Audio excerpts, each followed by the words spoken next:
Group 1 పరీక్ష నిర్వహించడము, దాదాపు 560 పైన గ్రూప్ 1 ఉద్యోగాలు నియామకం పొందినటువంటి సందర్భంలో వైశ్య కార్పొరేషన్ కాలువ సుజాత గారి ఆధ్వర్యంలో దాదాపు 15 మంది వైశ్యులకు సంబంధించి గ్రూప్ 1 పొందిన వాళ్ళందరినీ అభినందించే కార్యక్రమం పాల్గొనడం సంతోషంగా అనిపించింది.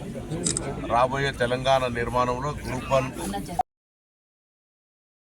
మరి అన్ని వర్గాలు అందరూ కూడా తెలంగాణలో జరుగుతున్నటువంటి ప్రగతి, భవిష్యత్ ప్రగతి ప్రణాళిక లోపల భాగస్వాములు కావాలని కోరుకుంటూ ఈరోజు కాలువ సుజాత గారి ఆధ్వర్యంలో వైశ్య కార్పొరేషన్కు సంబంధించి 15 మంది గ్రూప్ 1 పొందినటువంటి వైశ్య అభ్యర్థులకు, ఉద్యోగస్తులకు సన్మానం చేసే కార్యక్రమం పాల్గొన్నందుకు సంతోషంగా ఉంది. ఇంకా భవిష్యత్తులో అందరూ కూడా ఉన్నత స్థానాలు పోవాలని సందర్భంగా కోరుకుంటున్నాను.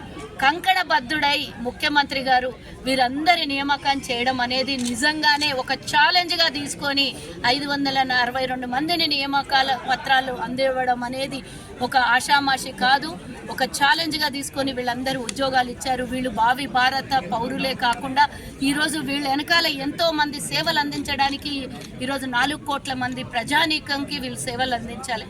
కాబట్టి ఆ సేవలో భాగంగా మా 15 మంది ఎవరైతే ఈరోజు ఆర్యవైశ్యులు ఉన్నారో వాళ్ళకి ఈరోజు మా కార్పొరేషన్ అంటే మొట్టమొదటిసారిగా తెలంగాణ ఏర్పడిన తర్వాత 10 ఏళ్ళు కొట్లాడిన కార్పొరేషన్ ఏర్పడలేదు. 10 ఏళ్ల తర్వాత మా ప్రభుత్వం ఏర్పడిన ఎంబడే కార్పొరేషన్ని ప్రకటించి దానికి నన్ను చైర్మన్గా చేయడం అనేది కూడా, ఆ చైర్మన్ అయ్యాక గ్రూప్ 1 మరి నియామకాలు జరిగినప్పుడు మా ఆర్యవైశ్యులు 15 మంది ఆఫీసర్లుగా నియామకం అయినారు అని ఎంతో ఆనందంగా ఉంది.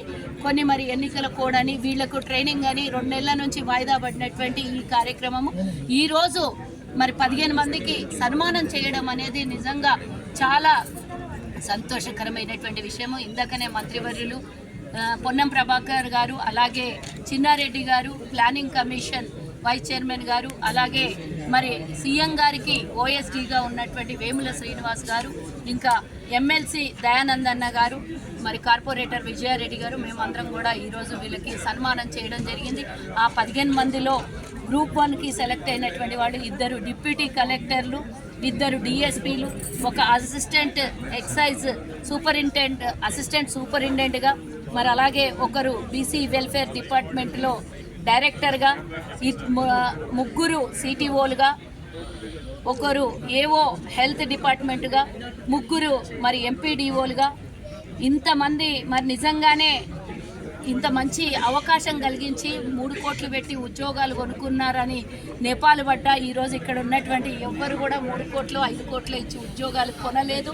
నిజంగా వాళ్ళ స్వచ్ఛందంగా కష్టపడి తల్లిదండ్రుల శ్రమ, వాళ్ళ కుటుంబము, వాళ్ళ భర్తలు, వాళ్ళ అత్తగారింటి నుంచి మరి వాళ్ళు కష్టపడి శ్రమతో కూడుకొని వచ్చినటువంటి ఈ అధికారాన్ని మేము వాళ్ళకి సన్మానం చేయడం అనేది నిజంగా మా అదృష్టంగా భావిస్తూ ఈరోజు ఈ కార్యక్రమంలో పాల్గొన్నటువంటి ప్రతి ఒక్కరు వాళ్ళ కుటుంబ సభ్యులందరికీ కూడా శుభాకాంక్షలు తెలియజేస్తూ, ఇది ఒక స్ఫూర్తి కోసము, ఇది ఒక వాళ్ళకి మేము ఇస్తున్నటువంటి ఒక ఎంకరేజ్మెంట్. వీళ్ళతో పాటు ఇంకా చాలామంది రాబోయే కాలంలో కొత్త ఆఫీసర్లుగా మరి ఉద్యోగాలు కాకుండా మా ఆర్యవైశ్యులు అంటే వ్యాపారానికే పరిమితం అయిపోయిన వాళ్ళు ఈరోజు ఇంతమంది ఈరోజు ఉద్యోగస్తులుగా నిలబడ్డారంటే నిజంగానే కాలం మారుతున్న కొద్దీ అప్గ్రేడ్ అవుతున్నారు అనే మాత్రం తప్పకుండా ఈ సందర్భంగా నేను అనుకుంటున్నాను.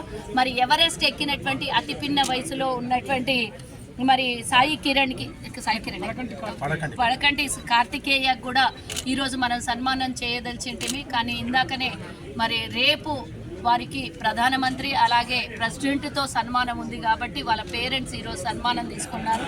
అలాగే ఇంకెవరు ఉన్నారు, షార్ట్ పుట్లో సాయి కిరణ్ కూడా నేషనల్కి గోల్డ్ మెడల్ సాధించి మరి మన ముఖ్యమంత్రి గారి నియోజకవర్గంలో ఉన్నటువంటి సాయి కిరణ్ ఈరోజు ఇంటర్నేషనల్ ఒలింపిక్లో కూడా సెలెక్ట్ కావడము చాలా అదృష్టంగా భావిస్తున్నాను. మా కార్పొరేషన్కి దక్కినటువంటి అరుదైన గౌరవంగానే, అరుదైన అవకాశంగా భావిస్తూ రాబోయే కాలంలో ఏవిన్నా కూడా మరి మేము ఈ విధంగానే ఎంకరేజ్ చేయడానికి భగవంతుడు మాకు తోడుగా ఉండాలి.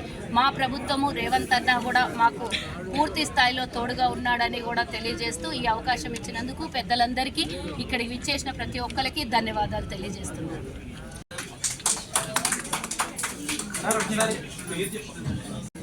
తర్వాత ప్రణీత్ డిఎస్పీ.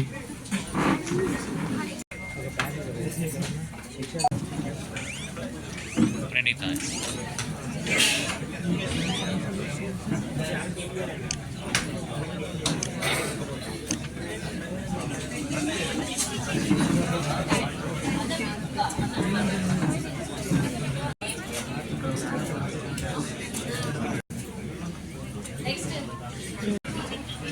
సార్ వచ్చే వాళ్ళు ఆ వైపు నుంచి రండి.